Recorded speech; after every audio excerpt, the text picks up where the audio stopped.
Hey friends, I'm in Almholt, Sweden. I played a gig last night in a nice little theater here, had a good time, and then came back to the hotel room and I heard about David Lindley passing away.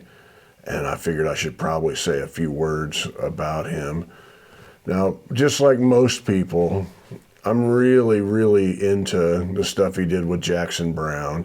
I think that stuff is just all-time great stuff, and especially the live stuff. He plays so wonderfully on all of that. I'll hear other people playing a certain way, and I'll think, oh, that sounds kind of, David Lindley-esque. And that's a pretty big compliment to say that somebody has a sound, to where you can hear other people trying to play like David Lindley. That's a huge compliment. But I was thinking about things other than Jackson Browne, and I will come back to the Jackson Browne stuff here in a second.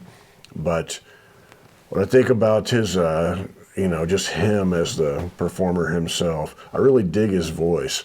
Has an interesting, cool voice, or had an interesting, cool voice. And there's a concert on YouTube. It's Reggae on the River. It's I don't know where that was.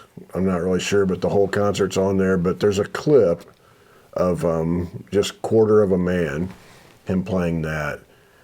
And it's really cool. He's got, it's very appropriate for, the sound that he's going for. The whole thing has a kind of watching the detectives kind of feel to the song, if you haven't heard it. But he's playing with a thumb pick and the metal finger picks. And he's got a Silvertone guitar.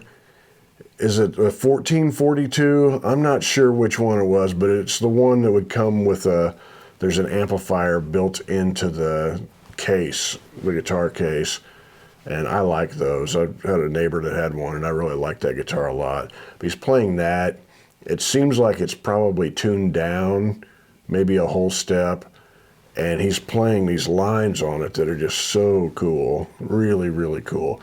And he does a solo there towards the end of it that's a lot of chord shapes, just triads, going back and forth, which he's a steel player. That's kind of how his brain kind of works. So it's really neat seeing that translated over to guitar. It sounds cool. He's got a chorus pedal or something going. I'm not a big fan of that. I would have liked to hear it more clean, but hey man, who am I to tell him what to sound like on his own stuff? And also the drummer. It's really fun to watch the drummer on that because I don't have a natural understanding of reggae music since I never played it, and it's fun to watch people play that, and you see how different they approach things, and watch how the drummer stays away from the snare for very long periods of time, but nothing drops out in the overall sound, and then the snare is just this really nice accent when it comes in. And it's a nice feel. Watch that clip and listen to Lindley's playing and his singing. His singing's really cool. And that drummer, it seems like I don't know, it's a fun thing to watch. And then, then I started thinking about the Jackson Browne stuff and started going down the rabbit hole last night on that.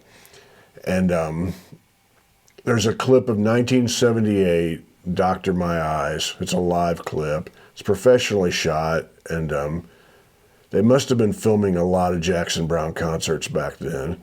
But it's really good. It sounds really good. The groove is great, and Jackson Browne had that.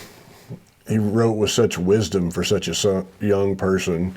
These things that people could relate to, and Lindley there at the end kind of stretches out, and it's cool where he goes, there's these lines where he will get out of time intentionally, like paying attention to a longer thing that comes back in, and when it finally comes back in, it really sounds cool.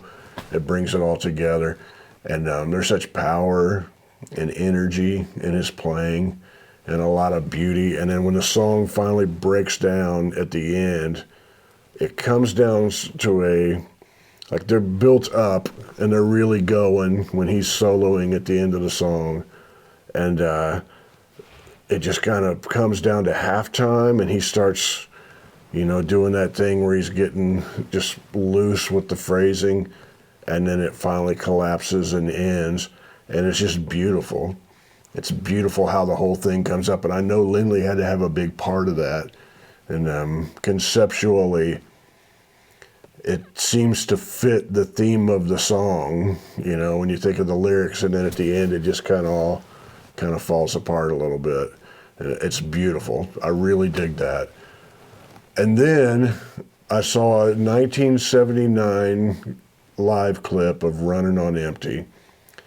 And I have to have seen this at some point in my life, but I don't have memory of seeing this particular clip. And oh my God, there was so much energy, like in the whole band, so much freaking energy coming off of that. You have to watch that clip. It doesn't sound perfect. It sounds really raw. Jackson Browne sound pretty raw. And I think David Lindley's playing is, it's not perfect, and it's really effective. Where you can tell there's so much energy. These people, the band is all in that moment. It's like we are a rock and roll band and we are in right now, in this moment playing. And David Lindley is just going for it. And it's great. It's a gritty rock guitar track. It just happens to be on a slide guitar. And it's just beautiful.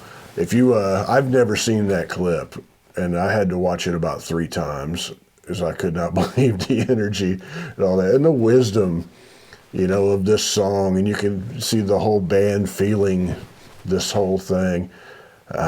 It's a beautiful thing. I've had friends that were really big David Lindley fans throughout the years, and most of what I know about him was kind of through them, and then I would pay more attention.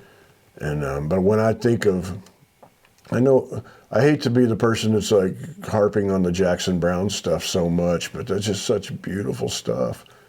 When the live recordings of him playing, David Lindley playing, all over that, it's just absolutely perfect playing. And I've heard so many people try to emulate it since then throughout the years. And when I try to think of like who was he emulating, I don't really know, other than there's certain sections, like I said earlier, that sound a little bit David Gilmour-ish, but that's not even completely accurate. It's just, you can just kind of pull that out of there.